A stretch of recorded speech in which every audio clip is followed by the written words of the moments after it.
arquitetura intencional é um gesto de gentileza. Vamos conversar com Gustavo Sabaini e entender como a arquitetura se torna uma ferramenta de cuidado. Gustavo, e quando nós pensamos na arquitetura como uma coisa que se vive e não apenas se observa, o que isso significa para você? Primeiro que a visão ela é um dos 5 sentidos, né? Então, nós temos mais 4 sentidos, 5 ao todo, né? E nós, como arquitetos, nós temos que ter a capacidade de despertar todos os sentidos, né? Não é só, às vezes a gente resume a visão, né? Mas não é. Então, quando a gente tem capacidade de imprimir algo, assim como a gente tem trabalhado no Cidade de Aruna, né? Nos empreendimentos dessa envergadura, aflorar os 5 sentidos, fazer com que as pessoas elas tenham essa relação e percepção desses sentidos é o que faz verdadeiramente ela entender o que está movendo ela. E isso gera memória. Então, mais do que visão, o sentimento, quando ele tocado nesses 5 pontos, ele vai muito além, né? E isso é o que a gente tem colocado nos nossos projetos e tem entendido que isso é o que o consumidor tem buscado. Você concorda que a arquitetura também pode ser um gesto de gentileza? Na nossa formação, a gente tem um juramento de que temos um compromisso. Posso usar essa palavra gentil? Traduziria esse compromisso? Porque eu acho que diferente de muitas profissões, aquilo que a gente imprime ou aquilo que a gente coloca numa cidade, e eu me sinto muito, eu me sinto com essa carga dessa nova geração, porque é um posicionamento de, como a própria Cidade de Aruna e em específico esse empreendimento que a gente agora também assina, são 13 torres, mais de 250 mil metros quadrados. Quando você pensa na escala disso tudo, quanto tempo isso vai ficar numa cidade? Quanto tempo aquilo que a gente está dizendo vai ficar para as outras gerações? Tem que ter uma delicadeza, tem que ter uma sensibilidade, tem que ter uma clareza, tem que ter um profissionalismo, tem que pensar nesse passo a passo que as pessoas fazem, porque os filhos dos meus filhos, dos meus filhos, dos meus filhos vão viver isso. E imprudente se a gente não tiver esse cuidado.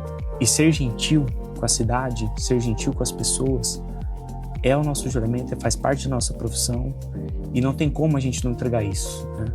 Então, o que a gente entrega aqui é resultado desse compromisso que a gente tem e a todo momento a nossa melhoria para que cada vez possamos ser mais gentil com a cidade e com as pessoas. Gustavo, e como tudo isso que a gente conversou foi traduzido para uma torre médica que é o Atma? Queria saber um pouco do que você pensou para executar esse projeto. O Atma, ele é um edifício para celebrar a saúde, né? Para celebrar a vida e não porque eu estou necessariamente doente.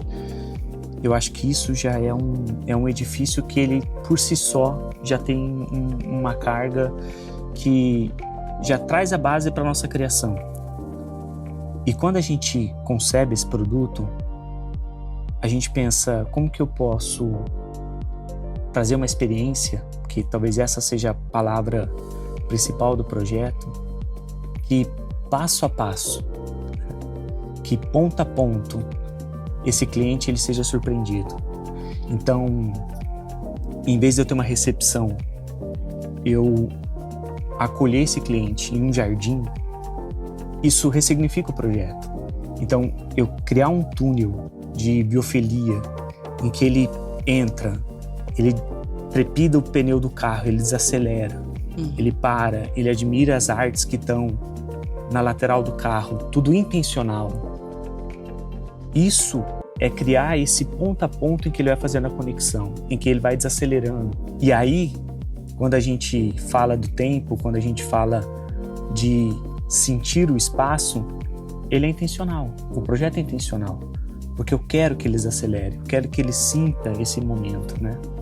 Então, a biofilia presente, aí sim, tudo aquilo que a gente propõe com as artes, com a Rafa, com a curadoria dos mobiliários, com o Gabriel, esse time que vai juntando para que a gente consiga entregar o máximo dessa experiência é muito intencional. E é bem essa provocação que a gente cria nesse ambiente e o cuidado, sabendo que quem está ali está buscando ser melhor Então, queremos também proporcionar o melhor que a gente pode com as nossas profissões para essa pessoa. Hoje em dia é tão difícil a gente desacelerar. Eu acho que você pensar num projeto que traz isso, e você presta atenção na natureza, sente aquele ar puro, profundo, é uma experiência assim de bem-estar que faz toda a diferença e é muito difícil para nós hoje em dia, né? E é por isso que eu entendo que o Atma é um produto diferente, é um projeto diferente.